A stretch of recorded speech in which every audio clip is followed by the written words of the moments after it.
Assalamualaikum warahmatullahi wabarakatuh. Salam sejahtera untuk kita semua. Perkenalkan, nama saya Nanang Syahrida SD, guru mata pelajaran produktif Teknik Kendaraan Ringan Otomotif SMK Negeri 1 Bongas, Indramayu.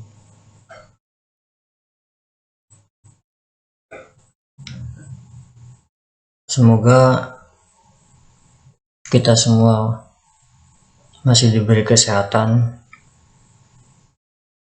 di saat pandemi corona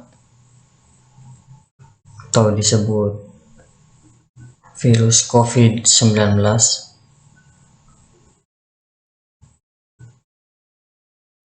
di mana kita harus benar-benar bisa menjaga kesehatan tubuh kita, menjaga imun tubuh kita agar lebih kuat lagi dalam menjalani aktivitas. Dan semoga kabar dari siswa-siswi Bapak dalam keadaan sehat, tidak ada kekurangan satu apapun, sehingga bisa menjalani aktivitas sehari-hari meskipun tidak seperti biasanya.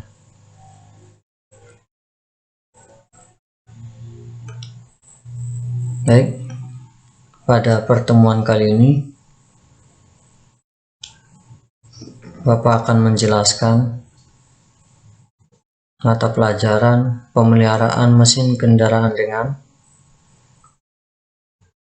di mana temanya adalah menerapkan cara perawatan sistem utama engine dan mekanisme katup.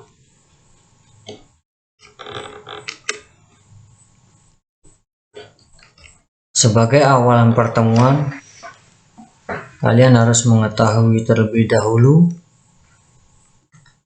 kompetensi dasar apa yang akan diajarkan, yang akan disampaikan oleh Bapak, dan kemudian tujuan pembelajarannya apa saja dan harus bagaimana. Yang pertama itu kompetensi dasar, atau bisa disebut juga dengan KD. Itu kita di pertemuan pertama KD 3.1, menerapkan cara perawatan sistem utama engine dan mekanisme katup. Dan 4.1-nya adalah merawat berkala sistem utama engine dan mekanisme katup, atau dalam artian lain secara keterampilan. Dan tujuan pembelajaran yang harus kalian pahami dan harus kalian pelajari dalam materi kali ini adalah yang pertama, siswa dapat mengetahui cara perawatan sistem utama engine dengan benar. Yang kedua, siswa dapat mengetahui cara perawatan mekanisme katup dengan benar. Yang ketiga, siswa dapat melakukan perawatan sistem utama engine dengan benar. Dan yang terakhir, yang keempat, siswa dapat melakukan perawatan mekanisme katup dengan benar. Akan tetapi, sebelum kita melangkah lebih jauh ke materi tersebut, alangkah baiknya kita harus mengetahui terlebih dahulu dasar-dasar mesin daripada komponen-komponen engine pada materi kali ini. Itu ada cylinder head cover atau kepala silinder, tutup kepala silinder. Kemudian ada cylinder head atau kepala silinder. Kemudian ada camshaft. Kemudian ada piston. Kemudian ada cylinder block. Kemudian ada crankshaft. Kemudian connecting rod, kemudian yang terakhir oil pan. Itu semuanya komponen utama daripada engine. Kemudian berikutnya kita harus mengetahui sistem utama engine terlebih dahulu, di mana mekanisme katup adalah mekanisme yang mengatur proses pembukaan dan penutupan katup pada saluran masuk dan buang. Di mana saluran masuk dan buang ini adalah bisa disebut intake manifold dan exhaust manifold. Itu sistem utama daripada engine. Kemudian kita langsung ke komponen-komponen utama daripada engine yang sudah tadi Bapak sampaikan. Yang pertama itu ada blok silinder, di mana blok silinder merupakan komponen utama mesin yang terbuat dari besi tuang atau aluminium. Blok silinder terdiri dari satu atau lebih silinder yang digunakan untuk gerakan naik turunnya piston. Nah, maksud daripada blok silinder terdiri dari satu atau lebih silinder ini adalah ada yang menggunakan satu silinder, contohnya itu adalah motor. Kemudian lebih dari satu silinder adalah mobil dan berbagai macam tipe yang lain. Di mana fungsi blok silinder yang utamanya adalah sebagai tempat piston bergerak. Pada mesin, piston bergerak naik turun untuk menerima tekanan dari pembakaran campuran gas, sekaligus meneruskan tekanan tersebut agar poros engkol atau crankshaft dapat berputar. Kemudian yang kedua, kepala silinder. Kepala silinder ditempatkan di bagian atas dari blok silinder, dan di dalam kepala silinder terdapat mekanisme katup, mantel air pendingin, dan ruang bakar. Di mana fungsi utama kepala silinder adalah sebagai tempat untuk membakar campuran udara dan bahan bakar kendaraan sehingga dapat menghasilkan yang namanya sebuah tenaga.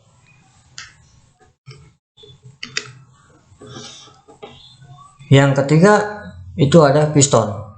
Piston merupakan komponen yang bergerak dari titik mati atas menuju ke titik mati bawah di dalam silinder untuk melakukan langkah hisap, kompresi, usaha, dan buang.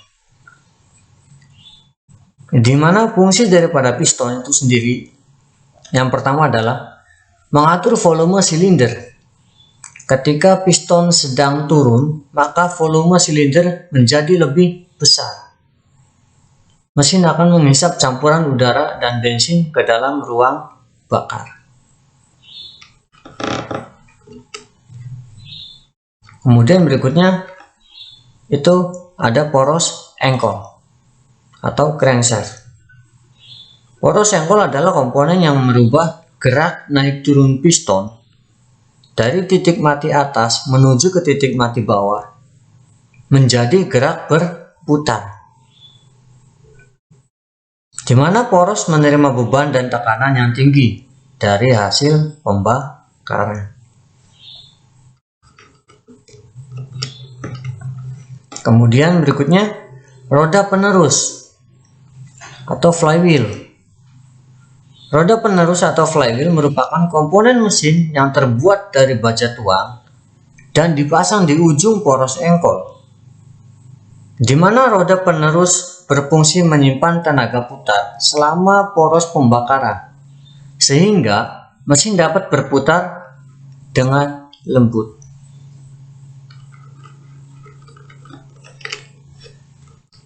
Kemudian yang keenam, pada sistem utama engine, bak oli atau biasa disebut sebagai bahasa mekaniknya adalah oil pan. Bak oli dipasang di bagian bawah dari blok silinder, di mana bak oli berfungsi sebagai penampungan oli mesin. Pada bak oli biasanya terdapat separator, dan separator tersebut berfungsi untuk menjaga permukaan oli agar tetap rata pada saat kendaraan berjalan menanjak. Kemudian kita masuk ke mekanisme katupnya, di mana komponen mekanisme katup diantaranya adalah yang pertama itu ada poros knob atau bahasa tekniknya adalah camshaft. Poros knob atau camshaft memiliki bagian yang menonjol yang disebut dengan cam loop. Cam loop ini adalah bagian yang mengatur buka tutupnya katup, di mana fungsi daripada camshaft tersebut adalah membuka dan menutup katup sesuai pada waktunya. Pada waktu apa? Pada waktu ketika langkah hisap, pada waktu ketika langkah kompresi, pada waktu ketika langkah usaha, dan langkah buang. Itu yang dimaksudkan. Kemudian katup atau valve. Katup berfungsi untuk mengatur buka tutup saluran masuk dan saluran buang sesuai dengan langkah kerja mesin. Di mana yang disebutkan di sini langkah kerja mesin adalah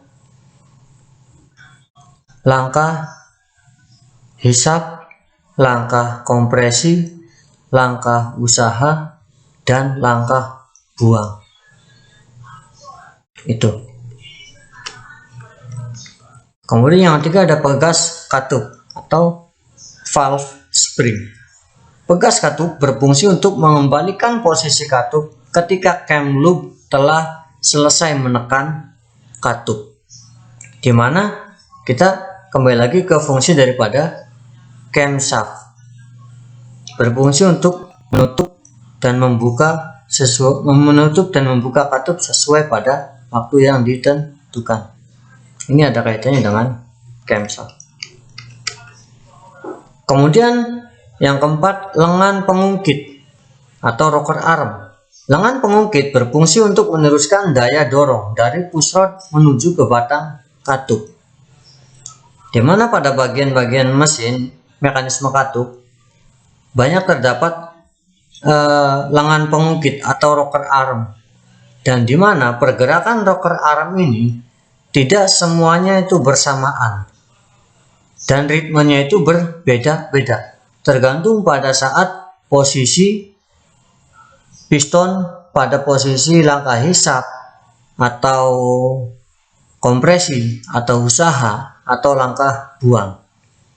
Di mana rocker arm itu terdapat 2 sampai 4, di mana pada saat piston tersebut terdapat 2 sampai 4 rocker arm, tergantung daripada jumlah katupnya pada engine masing-masing. Kemudian yang kelima, valve lifter. Valve lifter berfungsi sebagai landasan pushrod, bertujuan untuk mengurangi keausan poros knob. Jadi fungsi valve lifter ini untuk mengurangi keausan pada saat gesekan terjadi oleh pushrod pada poros knob.